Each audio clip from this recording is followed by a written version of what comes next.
Eu vou te passar uma lista de empresas e eu quero ver se você adivinha o que todas elas têm em comum. E a lista é a seguinte: Exxon, IBM, Walmart, General Electric, Cisco System, Coca-Cola, Merck, Intel, Citigroup, Pfizer, Saudi Aramco, Apple, Microsoft, Amazon, Google e Nvidia. Eu posso até te dar alguns segundos para pensar, mas provavelmente você não chegará à resposta correta. O que todas essas empresas têm em comum é que dentro das últimas décadas, em pelo menos um dos anos, elas estavam entre as 3 maiores empresas do mundo. Quando a gente fala sobre Microsoft, Google, Amazon, Apple, até mesmo a Nvidia, é fácil lembrar que elas são gigantes hoje, que elas estão entre as maiores empresas do mundo. Mas falando sobre General Electric, Intel, Merck, Coca-Cola, são empresas que a gente sabe da existência, mas a gente não faz ideia que elas já foram uma das 3 maiores empresas do mundo e não faz nem tanto tempo assim. E analisar esses dados, essas mudanças dentre as maiores empresas do mundo das últimas décadas, nos traz ensinamentos valiosíssimos e nos ajuda a investir melhor. E é justamente isso que a gente vai ver no vídeo de hoje. Dessas gigantes que eu citei, várias delas continuam no topo. Continuam sendo super relevantes e protagonistas no nosso dia a dia. Mas várias delas também praticamente desapareceram, ou foram desintegradas, ou hoje são totalmente irrelevantes nos seus setores, ou estão em grandes dificuldades financeiras. E é muito curioso ver esse movimento das maiores empresas ao longo dos anos. Eu vou deixar um link aqui na descrição para quem é mais curioso, assim como eu, ver quais eram as 20 maiores posições de cada ano desde 1989. Você clica no ano e você vê a lista das 20 maiores posições, seu valor de mercado e a sua evolução ao longo desses anos. E durante essas mais de 3 décadas e meia, de 89 até 2025, tivemos algumas principais e grandes mudanças no topo desse ranking. A principal delas foi na crise financeira de 2008 e outra realmente significativa foi na crise da bolha.com nos anos 2000. E esse é o primeiro grande ensinamento que a gente consegue tirar dessas informações. As gigantes que dominam o mercado podem ser gigantes apenas até a próxima crise. É verdade, algumas dessas empresas acabam se fortalecendo durante essas crises. Foi o que aconteceu com as empresas de tecnologia na crise do Covid de 2020. Muitas delas cresceram ainda mais durante a pandemia. Mas são justamente durante esses períodos, durante essas crises e recessões que são inevitáveis no longo prazo, que as grandes empresas que dominam um setor ou então a economia inteira acabam sucumbindo e perdendo sua força. Quem é um pouco mais velho lembra que lá na década de 90, a Exxon e a GE, a General Electric, eram 2 gigantes do mercado financeiro. A GE, inclusive, tinha operações em diversos setores, como o setor de energia, de aviação, até mesmo o setor financeiro. E se naquela época te falassem que essa gigantesca, esse conglomerado que estava espalhado pelo mundo inteiro, depois de algumas décadas, seria praticamente insignificante para o mercado financeiro global, que ela estaria sendo dissolvida em diversas pequenas empresas para tentar manter a sua relevância, poucos acreditariam. No início dos anos 2000, o Citigroup era um dos maiores, se não o maior grupo financeiro do mundo. Eles tinham operações em todos os continentes, faziam fusões e aquisições agressivas, tinham os maiores lucros do mercado e da indústria. Até que veio a crise de 2008, que fez com que a empresa colapsasse para nunca mais se recuperar. O mesmo aconteceu com a AIG, uma seguradora que dominava o seu setor. E só não foi à falência porque contou com uma ajudinha do governo americano que a resgatou no meio da crise financeira de 2008. No ramo de tecnologia não foi diferente. Lá nos anos 2000, as principais empresas que dominavam o setor de tecnologia eram a Cisco e a Intel. Durante a bolha.com, elas sofreram perdas irreparáveis. E apesar de ainda existirem hoje, não chegam nem aos pés dos seus competidores, como é o caso da Nvidia. E lembra que se alguém te falasse lá na década de 90 que a GE ou a Cisco se tornariam praticamente irrelevantes no mercado financeiro, que a maioria dos investidores novos sequer conheceriam essas empresas, agora imagina se eu te falo hoje que daqui a algumas décadas a Apple, a Nvidia e a Microsoft se tornarão irrelevantes, que a maioria dos investidores lá na frente sequer conhecerão sobre elas. Loucura, né?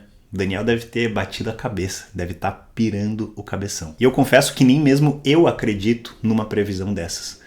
Elas são tão gigantes hoje que eu não vejo elas sumindo nas próximas décadas. Mas será que é algo tão impossível e improvável assim? Se olharmos para a história, não somente para as últimas décadas, mas para décadas antes disso, foi justamente isso que aconteceu com as gigantes de cada uma das épocas. Elas dominavam o mercado, elas eram protagonistas, talvez em diversos setores ao mesmo tempo, e décadas depois, pouca gente lembra delas. Apesar da história não se repetir, alguns dizem que ela rima.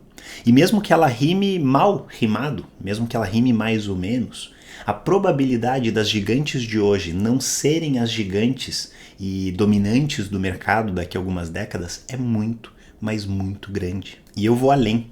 As empresas que darão os melhores retornos para os investidores a partir de hoje, que é o que importa para você que está investindo para o seu futuro, provavelmente não serão essas gigantes que dominam o mercado hoje. E isso me leva justamente para o segundo ensinamento da análise desses dados, que é tentar prever as melhores empresas, tentar acertar aquelas que darão os melhores retornos, é um jogo de perdedores. O jogo de perdedores foi justamente o que John Bogle chamou no seu livro O Investidor de Bom Senso, as pessoas que insistem em fazer stock picking, insistem em investir em empresas individuais na sua carteira de investimentos. Esses investidores buscam as melhores oportunidades, seja por uma análise técnica, uma análise gráfica, uma análise fundamentalista, uma análise usando astrologia, seja lá qual for a análise do investidor. E eu reforço o que John Bogle chama de jogo de perdedores, porque a partir do momento que você investe em posições individuais, a probabilidade e a estatística estão totalmente contra você. As chances do seu resultado nos investimentos ser muito pior que o esperado são imensas. E eu digo isso por alguns motivos. O primeiro deles é que menos de 5% das ações do mundo são responsáveis por toda a riqueza gerada pela renda variável. Diversos estudos já foram feitos em diferentes países e regiões e mostram números que variam ali de 3 a 5%. O estudo mais famoso de todos foi feito por Hendrik Bessembinder, da Universidade de Arizona, onde ele analisou o retorno das ações americanas de 1926 a 2019.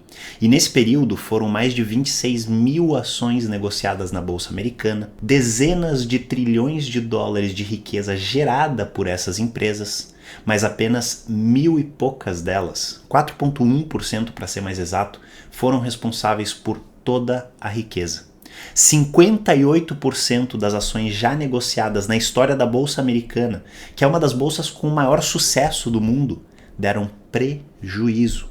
Ou seja, você tem muito, mas muito mais chance de escolher uma empresa que dá prejuízo do que uma que dá lucro. E indo além, uma que dê lucro além do prejuízo que você terá com as outras. Ah, Daniel, mas basta escolher as melhores empresas para você não cair nessa cilada.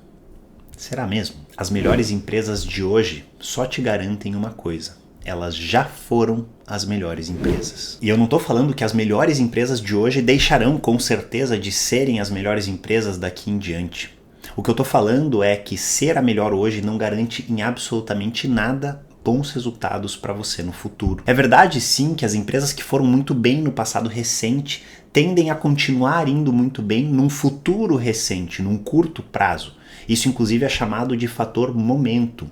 Mas o problema está justamente aqui, no curto prazo. E ninguém aqui, pelo menos eu espero, está investindo em renda variável para o curto prazo. Se você está cometendo um erro grave, você tem que rever a sua alocação. Já no longo prazo, nada garante que uma empresa que seja excepcional hoje, tanto em relação a números quanto à rentabilidade passada, continuará entregando bons resultados para os seus acionistas. Alguns podem dizer que basta escolher empresas com balanços sólidos, dívidas controladas, boas margens, boas vantagens competitivas e números ou indicadores favoráveis para o investimento.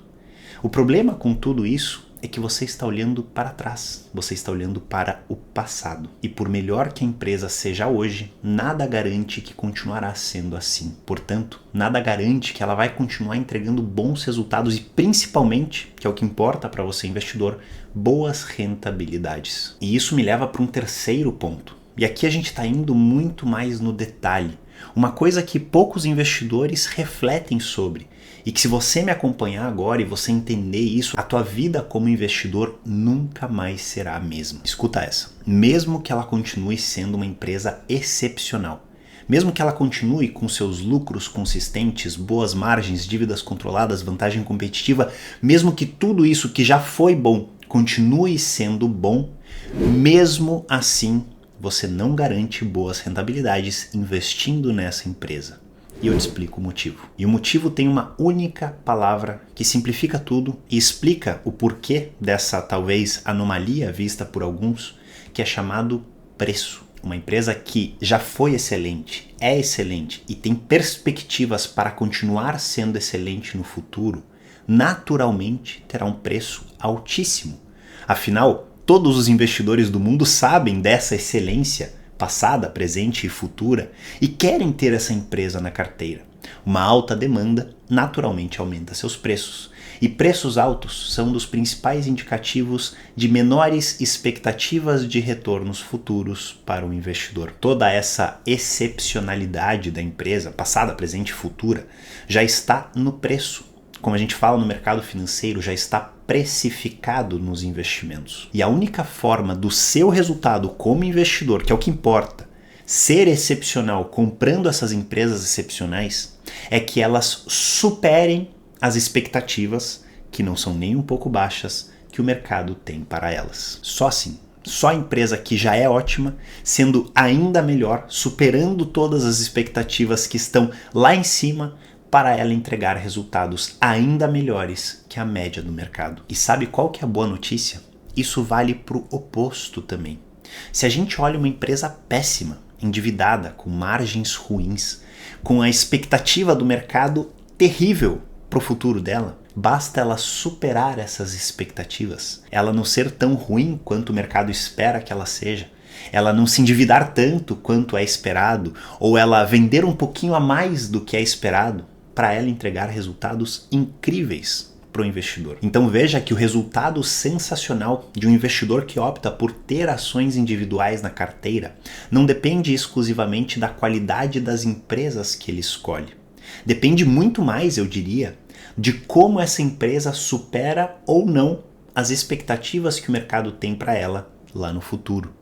E adivinha só, quanto melhor a empresa hoje, maiores são essas expectativas e mais difícil é de superá-las no futuro. E ao entender isso, e eu realmente espero que você entenda, se você não entendeu, volta no vídeo e assiste novamente. A gente volta para o nosso assunto principal do vídeo, das maiores empresas de cada um dos anos das últimas décadas. E aqui a gente entra num certo paradoxo, num problema difícil de resolver. Alguns acreditam que as maiores empresas hoje continuarão sendo as gigantes do futuro. Continuarão sendo as protagonistas, ficarão ainda maiores por vantagens competitivas que elas têm. Já outros acreditam e entenderam que a história não diz bem isso, que se a gente olha para trás, as gigantes do passado se tornaram insignificantes ou irrelevantes e que provavelmente as gigantes de hoje também passarão por isso. O primeiro grupo decide concentrar os seus investimentos nas gigantes de hoje. O segundo grupo decide excluir essas empresas dos seus investimentos. E a chance é que ambos os grupos perderão dinheiro. É aquele velho ditado, se correr o bicho pega, se ficar o bicho come. Se optar por um grupo, por um lado, o risco é imenso. Se optar pelo outro grupo, o risco é tão grande quanto. Pode ser que dê certo? Claro que sim, mas aí você depende da sorte. E você estará em um grupo seleto que deu sorte nos investimentos e por isso teve ótimas rentabilidades. E a última coisa que eu faço aqui, eu falo isso para os meus alunos, é ensinar a sorte para vocês. É ensinar uma estratégia que dependa que algo dê muito certo para você ter bons resultados de longo prazo. Então calma, porque existe uma solução. E ela é justamente a estratégia que eu defendo, que eu ensino, que eu aplico para os meus clientes do Advisory, que eu aplico para o meu próprio dinheiro e para o dinheiro dos meus filhos. E essa estratégia consiste em investir de uma forma que, independente do que aconteça com as gigantes de hoje, daqui para frente, independente qual seja a empresa protagonista no futuro, independente do que for que aconteça daqui em diante, você terá os melhores resultados possíveis em linha com o mercado financeiro. É investir de uma forma que você terá os melhores resultados em todos os cenários possíveis. Se as gigantes continuam sendo gigantes, se as do passado retomam o seu trono e voltam a ser gigantes, se empresas que a gente hoje sequer conhece ou sequer existem ainda serão as gigantes daqui a algumas décadas, não importa. Uma boa estratégia de investimentos, que é o que eu trago aqui para vocês, vai se dar bem independente do cenário, sem a menor obrigação de você adivinhar o que vai acontecer, de você adivinhar qual será a próxima Nvidia, se é que a Nvidia estará aqui daqui a uns anos, ou qual será a próxima Magalu, que todo mundo falava bem há alguns anos e hoje está todo mundo no prejuízo. E é aí que os investimentos amplos, neutros e passivos entram. É uma forma de você investir globalmente, onde absolutamente todas as empresas do mundo fazem parte da sua carteira, nem que seja por um percentual dela. E esses investimentos, eles renovam as suas posições. Eles sempre estão ligados com o que há de maior e melhor no mercado financeiro global, para te trazer aquele resultado extremamente satisfatório de longo prazo. E sobre esses movimentos futuros de empresas que são gigantes, que se tornarão gigantes, que eram gigantes, temos duas certezas. Eles vão acontecer, sim ou sim, e eles estão completamente fora do nosso controle, do meu, do seu e de qualquer outra pessoa. Então, com uma boa dose de humildade, um conhecimento mínimo sobre probabilidade e uma boa estratégia de investimentos, você garante que a evolução dos mercados financeiros globais fará ótimos resultados com o seu dinheiro. Talvez no curto prazo tenha volatilidade, tenham resultados negativos. Nenhum resultado no mercado financeiro é garantido, mas adotando uma boa estratégia, você coloca a probabilidade ao seu favor. Você garante não que terá resultados excepcionais, mas que terá os melhores resultados possíveis, correndo um risco aceitável. Sem adivinhações, sem depender da sorte e muito menos ter que prever o futuro. Pode ser que as próximas grandes empresas nem existam hoje. Pode ser que as gigantes de hoje percam sua relevância nos próximos anos. Pode ser que daqui 10 ou 20 anos, setores que ainda nem existem sejam protagonistas nas nossas vidas. E a partir do momento que você adota uma boa estratégia, que é o que eu te ensino, você não depende de adivinhar tudo isso que vai acontecer. Isso é investir bem. Isso é investir com qualidade. Isso é investir com autonomia. Gostou desse vídeo? Deixa sua curtida. Siga o canal se você ainda não segue e compartilhe esse vídeo com alguém que precisa ouvir essa mensagem também. E agora eu vou deixar esse vídeo aqui do canal que eu tenho certeza que você vai gostar. E se você tem qualquer dúvida ou qualquer observação sobre o que foi dito no vídeo de hoje, comenta aqui embaixo que eu vou te responder e a gente se vê no próximo vídeo.